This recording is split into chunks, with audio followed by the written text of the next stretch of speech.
Hello everyone, Chachi424424 here, and today I'm going to try to open this Master Lock model M530. I'm going to try to use bottom of the keyway tension.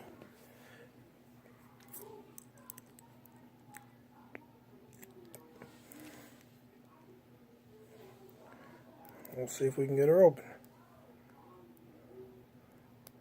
Got a little click out of one.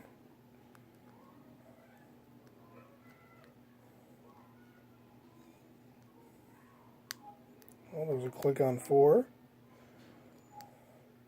There's a little click on 3.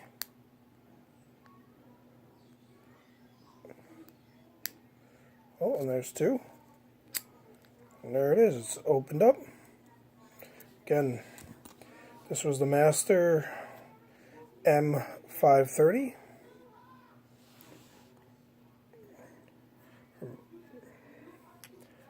Remember, only to pick locks that you have permission to or that you own.